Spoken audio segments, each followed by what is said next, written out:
20절부터 23절까지 제가 봉독해 올립니다.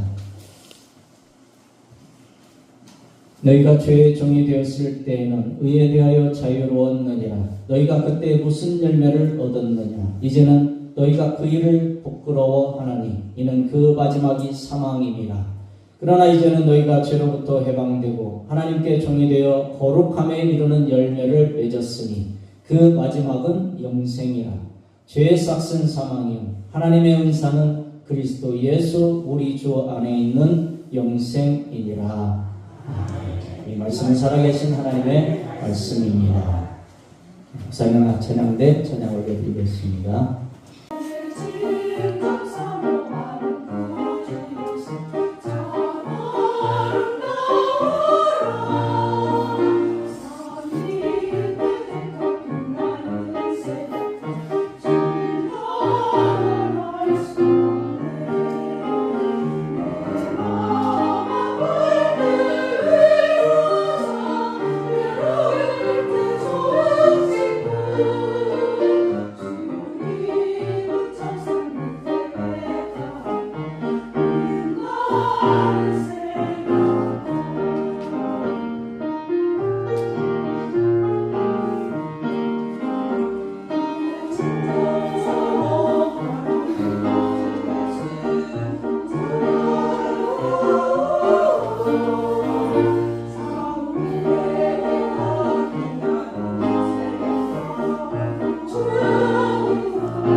나와서 길러주고 또 밥도 해주고 빨래도 해주고 공부도 시켜주고 그렇게 고생하면서 자녀들에게 해준 모든 일들을 값으로 쳐서 받는다고 하면 얼마 정도를 받으면 적당하겠습니까?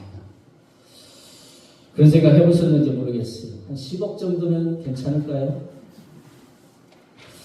네, 질문을 바꿔서 또 물어보겠습니다. 이제 대부분 돌아가시긴 했지만 우리 부모님한테 우리가 살아계셨을 때 만약에 우리 부모님이 우리에게 해준 일들에 대해서 값을 쳐서 만약에 보답을 해야 되었다 그러면 얼마쯤 해드렸어야 적당하겠습니까? 도무지 감이 안 잡히죠. 이걸 어떻게 계산할 방법이 없습니다. 요즘에는 자녀들에게 섭섭한 마음이 드는 이 부모들에게 가장 좋은 치료법이 금융치료법이라고 새로운 게 나왔다고 해요. 서울에 가 있는 자녀가 이렇게 이곳까지 오기 참 힘들죠. 1년에 몇 차례 오기도 힘듭니다. 그래서 이제 미안한 마음에 자녀가 전화를 걸어서 어머니 이번 명절에는 제가 못 내려갑니다 하고 그렇게 전화가 와요. 그러면서 그 대신 제가 돈을 좀 보내드릴 테니까 용돈으로 쓰세요 하고 이야기를 해요. 그러면 이제 부모된 입장에서는 돈 안 보내도 된다, 그냥 너만 잘 살면 된다, 대부분 그렇죠. 아니 그래도 계좌번호 알려주세요. 그러면 또 아니 네가 뭔 돈이 있다고. 그러면서 순간적으로 이제 국민은행 043224, 공룡공사 665 이렇게 마음과 입이 이제 다르게 따로 노는 경우가 있죠. 사실 절대 보내지 마라 그 말이 이제 더 무서운 말이 됩니다. 그래서 붙여주는 이제 돈을 가지고 소고기도 사 먹고 이렇게 하면서 마음의 섭섭한 마음이 조금 사라지면 이제 이게 소위 금융치료라고 하는 거예요. 그런데 자녀가 아무리 많은 돈을 붙여줘도 부모가 해준 것에 비하면 더 넘칠 수는 없어요. 어림도 없습니다. 그게 과연 돈으로 계산이 될까 싶죠. 생각해 보세요. 부모님이 내 기저귀 갈아준 거 500장, 한 장당 1,000원씩 50만 원. 밤에 이불에다가 지도 그려가지고 옛날에 두꺼운 전이불 빠느라고 이불 빨래 20장 100만 원 이런 식으로 계산을 한번 해보세요. 완전히 천문학적인 액수가 나올 거예요. 그걸 다 갚으라고 한다면 그냥 인생 파산하는 거예요. 그러니까 그걸 갚으라는 부모도 없어요. 그리고 갚으려고 노력하는 자녀도 없습니다. 부모의 사랑은 그냥 내리사랑, 그냥 거저받는 선물이고 은혜일 뿐이죠. 우리를 창조하신 하나님, 우리에게 생명을 주신 하나님은 성경에서 우리에게 그 주신 은혜 갚으라고 한 적이 있습니까요? 어떤 신이 내가 너에게 준 만큼 갚아. 그러면 그거는 그냥 복채를 받는 귀신들일 뿐이에요.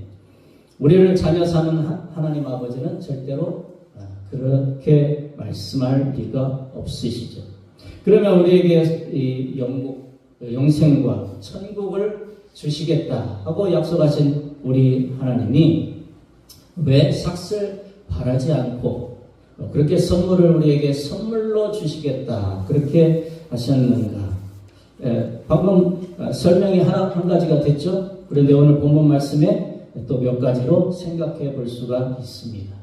첫째로 모든 사람들은 예수 믿기 전에 이미 다 영적으로 다 죽었었기 때문이에요. 이미 파산 상태였습니다. 사람은 아무리 탱탱한 피부를 가진 사람도 25세 이후부터는 다 어떻게 됩니까? 노화가 되고 다 늙어가요. 저희 딸이 겨우 30살인데 저한테 자주 아빠 나 너무 늙어가지고 요즘에 너무 힘들어요. 그래요. 건방지다고 하면서도 가만히 생각해보면 맞는 말이에요. 틀린 말이 아니에요. 사람은 처음 창조될 때 사람은 본래 하나님의 자녀로 창조되면서 하나님의 그 영광이 우리의 온몸에 둘러져 있었어요. 그런데 그 천사보다 더한 광채가 그만 사람의 그 죄로 인해서 하나님과 관계가 끊어지면서 다 사라져버린 거예요. 하나님과 영적으로 단절되었다는 것은 다른 말로 하면 그냥 꺾여진 꽃하고 똑같은 거예요. 아무리 이 꺾여진 꽃을 오래 적셔가지고 예쁜 화병에다가 잘 꽂아놔도 그냥 하루하루 시들어가다가 말라버리는 존재입니다. 지금 예쁘다고 해서 생명이 있는 게 아니에요. 점점 죽어가고 있기 때문에 시드는 게 아니고 이미 죽어버렸기 때문에 시들고 있는 거예요. 오늘 6장 20절 말씀을 보면 너희가 죄의 종이 되었을 때는 의에 대하여 자유로웠느니라 그럽니다. 그 말은 별로 올바르게 사는 존재들이 아니었다는 거예요. 모든 사람은 다 죄를 범함으로 하나님의 영광에 이르지 못했고 의로운 것을 추구하기는커녕 그냥 지 맘대로 살았다는 거예요. 그래서 겉멋은 들었는지 몰라도 그 끝이 무엇인가 21절에 말씀하고 있죠. 너희가 그때 무슨 열매를 얻었느냐 이제는 너희가 그 일을 부끄러워하나니 이는 그 마지막이 사망임이라 그럽니다. 쓸데없는데 시간 낭비를 많이 하면서 쓸데없는 열매들을 많이 주워 담으면서 살던 때가 있었다 그거죠. 한마디로 우리는 화병에 꽂아놓은 꺾여진 그런 예쁜 꽃과 같은데 며칠 지나면 다 시들시들해져서 결국 말라 비틀어진다고 말입니다. 왜냐하면 지금 아무리 화려해도 생명의 근원으로부터 이미 꺾여져 버렸기 때문입니다. 생명이 없어요. 23절 말씀에 죄의 삭은 사망이라고 그랬습니다. 그래서 누구나 다 죽는 것이죠. 그러니까 사람이 한 번 죽는 것은 하나님이 정하시는 것이고 그 후에는 심판이 있을 것이다 그랬는데 그게 죄의 대가를 치르는 죽음이라고 그랬습니다. 아주 뿌리째 썩어버려서 태어나면서부터 이미 바이러스에 오염되어 있는 우리들은 그 죽음의 싹을 죽음으로 톡톡히 치러야 하는 것입니다. 그러면 우리는 과거의 죄를 지으면서도 왜 우리의 그 죄에 대해서 심각성을 모르고 그렇게 살았을까요? 신경세포가 다 그냥 죽어 있었기 때문이죠. 그냥 무감각한 상태로 살았습니다. 우리는 예수님이 마음속에 없을 때는 늘 가장 가까운 가족들에게도 말로 엄청난 폭력들을 이렇게 저지르면서도 감각이 없을 때가 많았어요. 그 심각성을 느끼지 못할 때가 많았습니다. 저도 그랬어요. 예수님 밖에 있을 때는 생명이 없으니까 누구나 다 이렇게 사이코패스처럼 돼요. 생명이 없는 세계에서는 폭력도 죄가 아니라 승리라고 부릅니다. 무법천지에 사는 거예요. 그런데 23절에 하나님의 의사, 하나님의 선물은 무엇이라고 그랬습니까? 그리스도 우리 주 예수 우리 주 안에 있는 영생이니라 그랬습니다. 이 영생은 영원히 산다는 말이기는 한데 동시에 생명이 가지는 예민한 감각을 말하는 것입니다. 우리의 신경세포가 자라나서 아주 예민한 상태가 되는 것을 말하는 거예요. 조금만 죄를 지으려고 하면 신경들이 주변 이렇게 곤두서는 거예요. 그리고 우리 마음속에서 삐요 하면서 알람이 울려대는데 그냥 무시하고 죄를 지으면 어떻게 됩니까? 그냥 골문데 막 후벼 파는 것처럼 그런 아픔이 오면서 내가 왜 그랬을까? 그런 엄청난 후회가 밀려오는 죄를 짓고도 조그마한 죄를 짓고도 내가 죽을 놈이나 하구나 하는 마음이 계속 들 정도로 그렇게 예민해지는 거예요. 이 정도의 예민함이 살아나야 거룩한 이 생명이 우리 안에서 영원까지 지속되는 거예요. 그러니까 구원을 받았다, 영생을 받았다 하는 것은 이 예민함이 회복되는 것입니다. 그런데 점점 감각이 죽어가고 시들시들해지는 느낌이 있다. 내 안에 생명이 있는가 돌아보아야 하는 것이죠. 가을의 낙엽처럼 떨어져서 그냥 말라 비틀어지는 인생이 되고 마는 거예요. 이건 아주 비상 상황입니다. 살려보려고 하나님의 말씀을 우리에게 주셨는데 그 말씀이라는 약을 쳐야 되는데 하나님의 말씀을 대하지 않는다.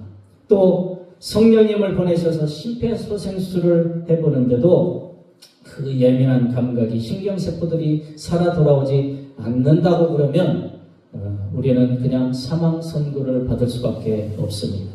하나님의 말씀, 하나님의 율법은 우리의 영적인 신경세포들을 살아나게 하는 하나님의 선물이에요. 우리가 많이 그 말씀 앞에서 사포질을 하듯이 그렇게 우리를 깎고 닦아야 거칠게 보관한 부분은 깎이고 죄에 대한 감각은 더 예민해지게 되는 것입니다. 저와 여러분은 더 이상 죄의 종로를 타지 않기 위해서 성경 말씀을 더 가까이 열심히 대하고 하나님의 말씀으로 또한 내 영혼에 대고 사포질을 열심히 함으로써 그 예민함을 회복하기를 원합니다. 그래서 그 생명의 예민한 새살이 돋아나는 하나님의 선물을 받게 되기를 주의 이름으로 축원합니다. 둘째로 왜 하나님의 영생을 값을 내라고 하지 않고 그냥 선물로 주셔야 했는가? 모든 열매의 변화들, 모든 좋은 열매들은 그 뿌리에서부터 시작되기 때문입니다. 열매를 보면 그 나무가 좋은 나무인지 우리가 알 수가 있죠. 그런데 나무를 심는 사람들은 TRU라고 해가지고 겉에 보이는 줄기와 가지만 보는 것이 아니고 이 땅 속에 뻗어있는 그 뿌리의 깊이와 넓이를 계산을 하면서 나무를 심습니다. 잔뿌리가 잘 충분히 내리지 못한 나무는 영양분을 충분히 받아들이지 못하기 때문에 좋은 열매를 맺기가 어렵죠. 그러면 안 좋은 열매를 맺는 나무도 좋은 열매를 맺게 하는 방법이 있습니까? 예, 있죠. 뿌리를 바꿔주면 되는 거죠. 감나무를 접붙이게 할 때 튼실한 이 뿌리가 있는 고엽나무, 돌감나무 이런 거에다가 접붙이기를 하죠. 그런데 일단 접수를 잘라내는 그 줄기가 접수죠. 접수를 잘라내야만 대목인 예수님께 그 튼실한 뿌리의 접붙임을 받을 수 있는 거예요. 22절 말씀에 이제는 너희가 죄로부터 해방되고 하나님께 종이 되어 거룩함에 이르는 열매를 맺었으니 그 마지막은 영생이니라 그랬습니다. 거룩함이라는 좋은 열매를 맺으려면 죄의 뿌리로부터 잘려나와서 이제 예수님께 접붙여져야 하는 것이죠. 그러면 거룩이라고 하는 이 진액과 영향을 충분히 받아서 이제 해가 갈수록 더 많은 열매들, 더 많은 거룩이라고 하는 열매를 맺게 됩니다. 영생의 복을 받는 것은 이 거룩함이라는 열매를 맺고 또 예수님께 접붙임을 반복하면서 슈퍼 우량종으로 나오는 것과 같아요. 스스로 한번 생각을 해보기 바랍니다. 내가 감람나무라면 더 좋은 나무로 그렇게 더 좋은 우량종으로 발전하고 있는가? 아니면 갈수록 저질 품종이 되어가고 있는가? 물론 우리 인생은 오래 살면 살수록 사실 죄를 더 많이 쌓는 인생인 것은 맞습니다. 그런데 살면 살수록 죄의 열매가 줄어드는 사람이 있고 점점 늘어나는 사람이 있겠죠. 그것에 따라서 우리의 미래가 달라진다 하는 겁니다.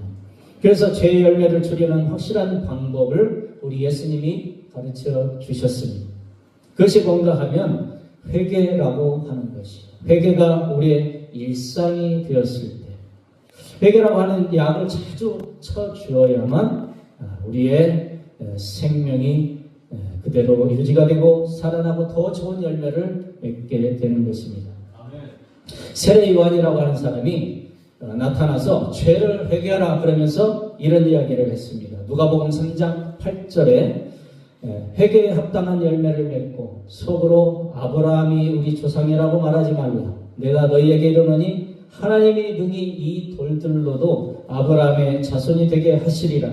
이미 도끼가 나무 뿌리에 놓였으니 좋은 열매를 맺지 아니하는 나무마다 찍혀 불에 던져지리라 그랬습니다. 회개는 우리의 죄의 뿌리를 뽑아버리는 거예요. 그런데 내 눈에 있는 들보가 안 보이고 남의 눈에 있는 티끌이 자꾸 보이면 회개라고 하는 이 신앙의 중요한 일을 소홀히 하게 돼요. 그래서 내 목욕을 해야 될 생각을 하지 않고 남의 손에 더러운 것들을 씻고자 하는 그러한 욕구들이 일어납니다. 많은 사람들은 회개가 잘못했습니다, 죄송합니다, 그렇게 한마디 하는 걸로 그치는 것으로 생각해요. 그런데 세례 요한은 그렇지 않다고 이야기하고 있어요. 마태복음 3장 11절에 보면 나무 뿌리에 놓인 토끼 이야기를 하면서 나는 너희로 회개케 하기 위하여 물과 세례를 베풀거니와 내 뒤에 오시는 이 예수는 나보다 능력이 많으시니 나는 그의 신을 들기도 감당하지 못하겠노라. 여기서부터가 중요합니다. 그는 성령과 불로 너희에게 세례를 베푸실 것이요 그랬습니다. 결론이 무엇입니까? 회개는 물과 세례를 받는 상징적인 그 씻음만이 아니라 성령과 불로 마음을 지져야 된다. 그거예요. 회개라고 하는 것이 하나님 죄송합니다, 제가 잘못했습니다 고백하는 것도 참 중요해요. 그런데 성령님이 불로 임하셔서 내 마음을 지지고 내 입술을 지지고 내 사지를 다 지져야만 우리가 완전함에 이른다 하는 거예요. 그래서 성령님이 나를 지배해서 내 안에서 죄악된 생각을 쫓아내고 폭력적인 언어나 험담을 버리게 하시고 잘못된 행실을 고치게 하시는 것이 회개입니다. 하나님이 주시는 영생의 선물은 성령님이 도와주셔야만 받을 수 있다는 거예요. 내 의지로 내 자신의 수양과 노력으로 되지를 않아요. 그런데 성령님은 통째로 뿌리채 바꾸어버려서 우리를 예수님에게 접붙임 당하도록 역사하는 분이라는 것입니다. 그래서 우리가 기도할 때 다른 것을 구할 것이 아니라 성령님 나를 지배해 주십시오, 성령님 나를 통치해 주십시오 하고 기도하는 것입니다.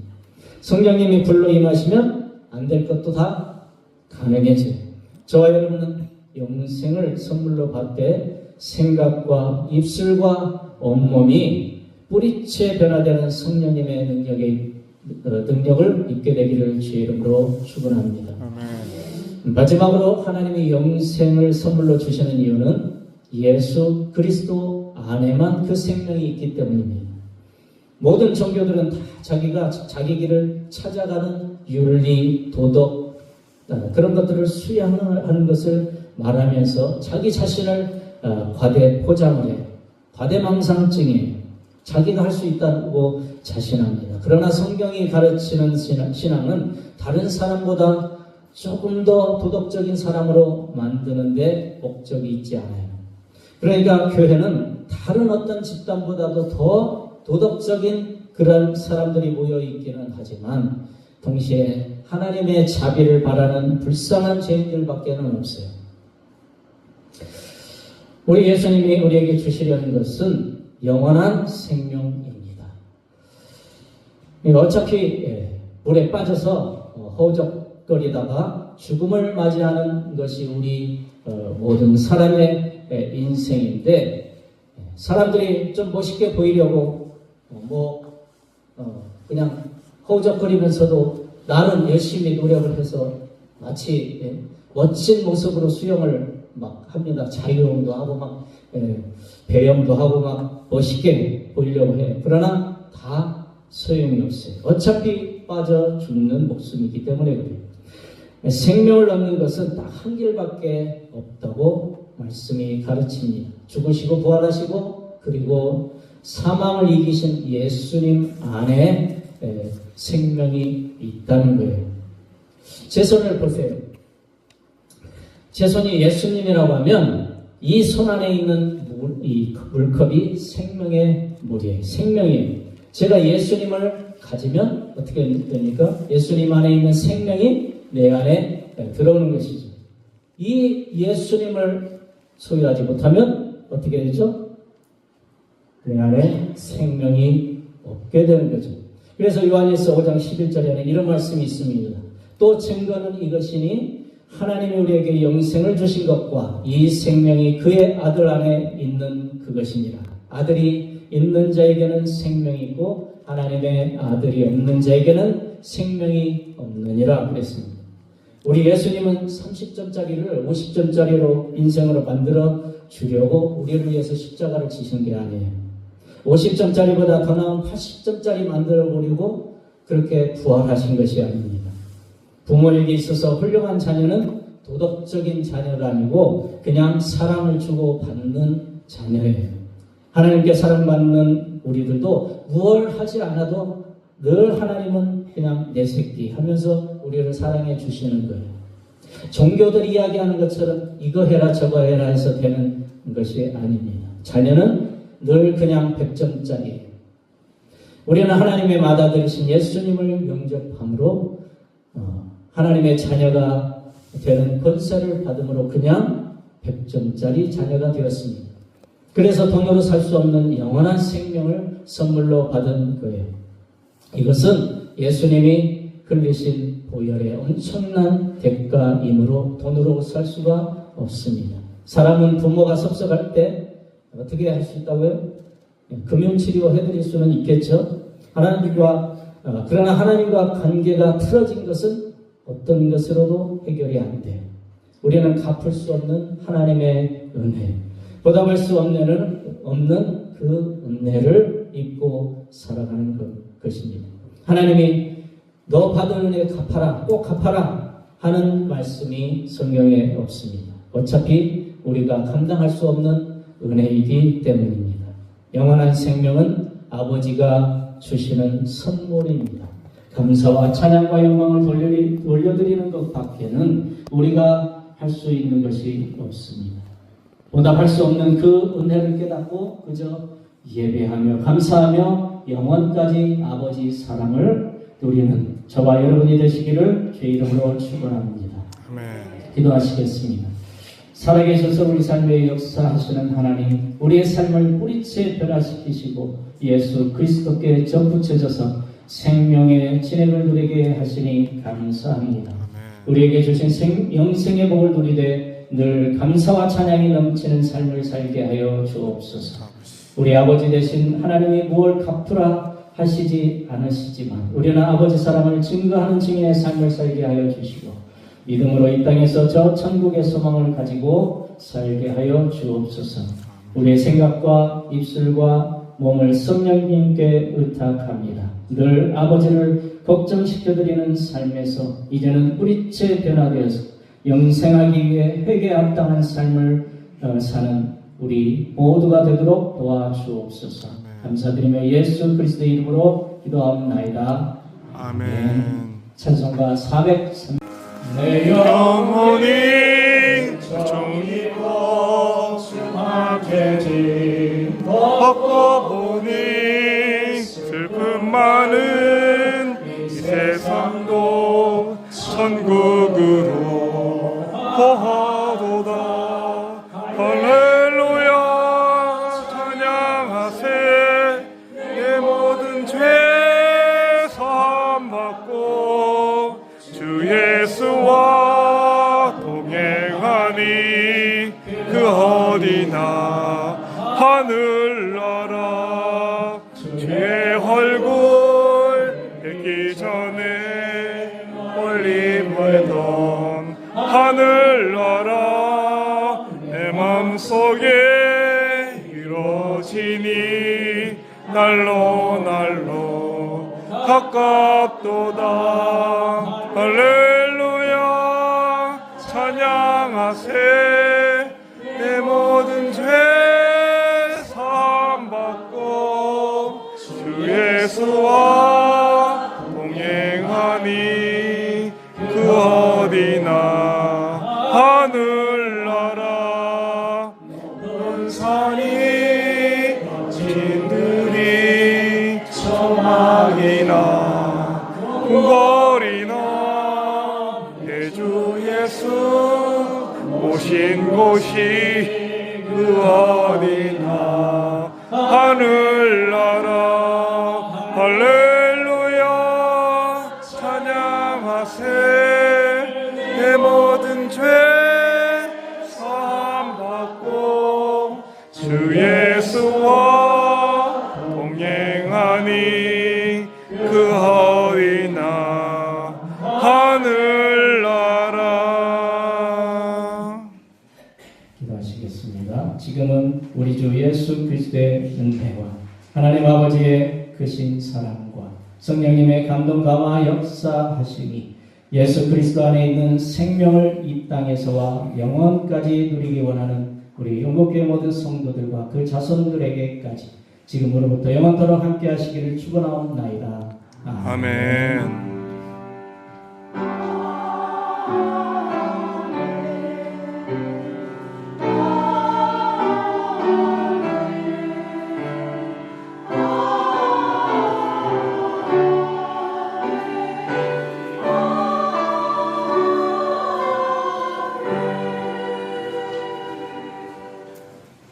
주님이 주님 되시는 교회, 믿음의 의도가 쌓이는 교회, 최고의 찬양 드리는 교회, 말씀이 살아 움직이는 교회, 성도의 사랑이 넘치는 교회, 섬김과 헌신이 기쁨이 되어 열매 맺는 아름다운 교회, 주님의 마음 닮아서 이웃을 사랑하는 교회, 주님의 영광을 위해서 그 대신 주님 전하는 교회, 사랑의 불꽃이 활짝 피어나 날마다 사랑에 빠지는 교회, 주께서 사랑하는 우리 교회가 이런 교회 되게 하소서.